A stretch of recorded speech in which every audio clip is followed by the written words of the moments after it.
This is Simon Cobb. I'm here with Bryan Reese. As you may or may not know, he is the head designer of the card game you all know and love. And I'm going to talk to him today about Draft. So let's start right at the beginning. When did you start getting the demand from players for an alternative way of playing the game? I think players, a lot of players come from Magic and other games, or they also play them simultaneously, and they really enjoy Draft in these other games. And Draft has been around in L5R for close to a decade now. And I've enjoyed it when I played it, but it's never just really been done properly. With Emperor Edition, we set out on a serious goal to try to make it, try to do it properly, but we didn't have the resources set up at that time. And anybody who did Emperor Edition Draft know that that it was better than it was before, but it wasn't spectacular, so it still really didn't catch on. We wanted to get it done because we felt that it was really going to be a crucial part of getting players what they want and a part of our strategy for L5R moving forward. And it could see that there is a really good draft game in L5R. A lot of people said L5R is just not a good game to draft with. And maybe I was just too stubborn, I don't know. I wouldn't accept that because I really felt that there was a good game in there, and we got the right people working with it. And when we did that, it just started clicking. Okay, so let's talk about the building blocks of a draft, which are commons. 2/3 of the draft pool are commons. So how has draft affected your design of commons? Certainly affected design of commons, and obviously, because every common needs to be designed so it doesn't break draft. Actually, it needs to be designed not only so it doesn't break draft, but so that it is playable in draft. When you are getting 10 of your 15 cards, say 2/3 of your cards are going to be the commons, that is not, I don't want to call it their primary purpose, because it's not like these are not cards that are also going to be good and constructed, but they need to have a heavy consideration for the draft. Because the uncommons, we can get a little bit more loose. Some of the uncommons just don't really work very well in draft. And you can have some dead uncommons with a little bit better. Rare, certainly. You're not going to see that many. You're going to see, 32 max in an 8-man draft. So the commons have to be designed, play tested, and kept in mind with draft in mind. And there are some things, because L5R has some built-in basic mechanics to it, there are some things that you need repeated sort of set after set. You need some way to deal with the Imperial Favor, because if you're not drafting any Ivory Edition, say you're drafting 4 Line in the Sand, if you don't have things like Flight of No Mind, then you don't have a way of dealing with the Imperial Favor, and then so a Line in the Sand draft as a set becomes that much more powerful for the Honor decks, because they have this powerful mechanic, or at the very least, high personal honor decks that are going to be able to have control of the Imperial Favor. Yeah, yesterday when you were giving your presentation, you talked about tying the flavor of the clans more to the mechanics. How is that going to interpret into the draft environment? Yeah, there's a lot of room to do that in draft too. So let's pretend that we had done this like we should have, and we had done this with the Line of Sand with the Courage cards. We could certainly have crabs who gain common crabs who get bigger as you do Courage cards, or not even necessarily get bigger, but resilient in some way. Maybe literally get the keyword resilient if you resolved a Courage card this turn. You can project that for all of them. So maybe Dragon might have something to do with some kind of somewhat heavy cost, but card drawing off cards. That's sort of what they do, right? That's part of their things, right? And you can tie them into the mechanics of what it is to be this land. So you have bandits with range attacks, unicorn with some sort of mobility type thing. So when you resolve these Courage cards, you see how the different clans, Crane's gaining on or whatever, how that clan sort of makes it their own. You know what I mean? And that way, when you're playing, it's when you're drafting a deck. If you draft Crab Lion, and next time you draft Lion Mantis, and the next time maybe Crab Mantis, you might just be doing scouts or something for all of those. but you get different experience because lions, they probably do something with aggression, with getting extra force on the attack or something like that. Where mantis is going to be much more shooty, crab's going to be much more resilient. So you have different experiences each time because it's tied into the crab, the clan mechanics. So in terms of development, what have you learned so far about the way you make draft? How do you think you've improved? We definitely learned a lot from where we got started. I think Ivory Edition is a fantastic set to draft with. I really enjoy it. But certainly, as you've seen with the line in the sand, we've worked on the self-contained keywords and holdings as one example, right? So you got the geisha houses, and you have the other section, which is the markers and ports.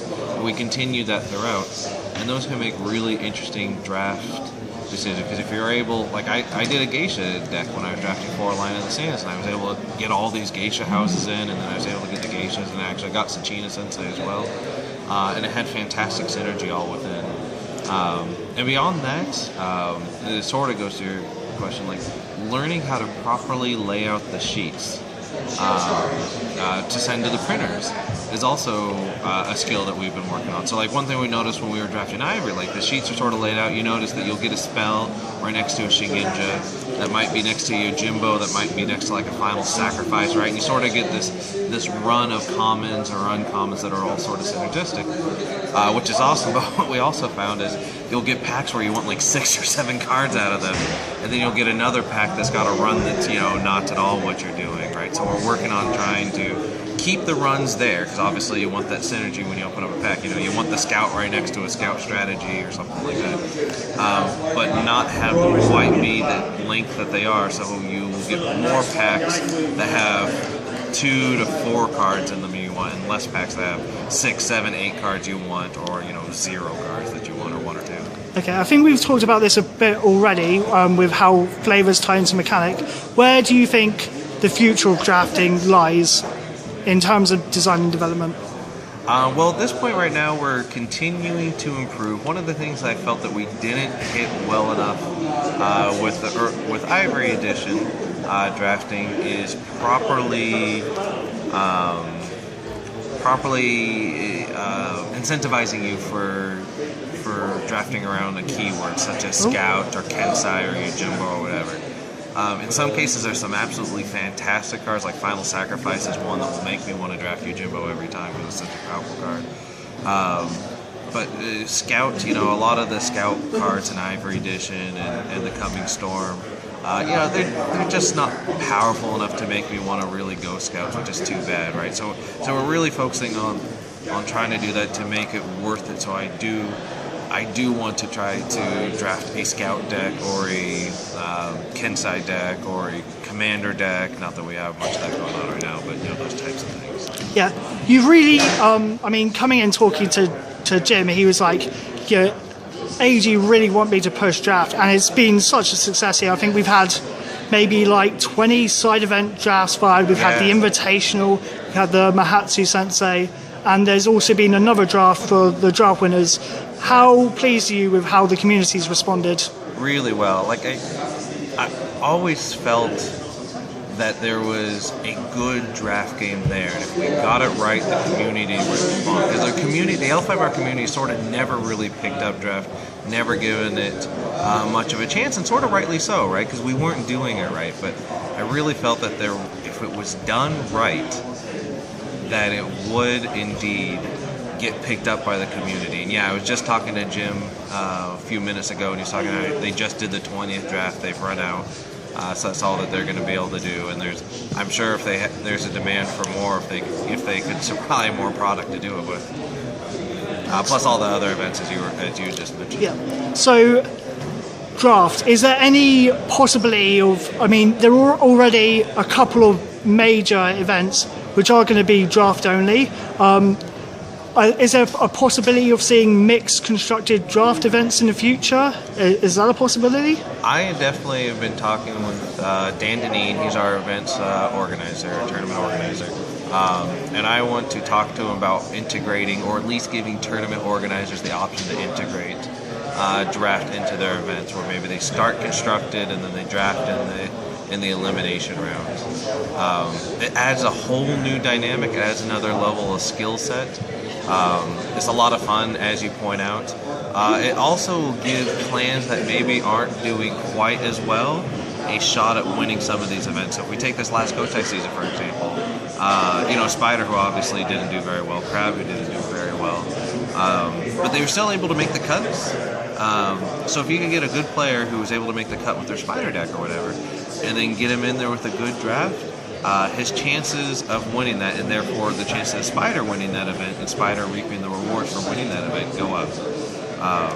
So I think there's a lot of good storyline possibilities for it, and I think there's also a lot to be learned or to be earned by at just the mechanical level, and just people enjoy it. Right, it adds another level of skills that really helps make sure that that the best player in multiple formats, so the most skilled players are winning these events. Excellent. Well, we're going to wrap up there. Apologies to the viewers for the shaky cam. I've been holding this for quite a while. It's knackering me. And you heard the man. Go draft. Thanks for your time. Thank you very much. It's a way of playing the game. I think players, a lot of players come from Magic and other games, or they also play them simultaneously, and they really enjoy draft in these other games. And draft has been around in L5R for close to a decade now. And I've enjoyed it when I played it, but it's never just really been done properly. With Emperor Edition, we set out... This is Simon Kopp. I'm here with Bryan Reese. As you may or may not know, he is the head designer of the card game you all know and love. And I'm going to talk to him today about draft. So let's start right at the beginning. When did you start getting the demand from players for an alternative? A crucial part of getting players what they want, and a part of our strategy for L5R moving forward. And it could see that there is a really good draft game in L5R. A lot of people said, L5R is just not a good game to draft with. And maybe I was just too stubborn, I don't know. I wouldn't accept that. Because I really felt that there was a good game in there, and we got the right people working with it. And when we did that, it just started clicking. Okay, so let's talk about the building blocks of a draft, which are commons. 2/3 of the draft pool are commons. So how has... On a serious goal to try to make it, try to do it properly, but we didn't have the resources set up at that time, and anybody who did Emperor Edition draft know that it was better than it was before, but it wasn't spectacular, so it still really didn't catch on.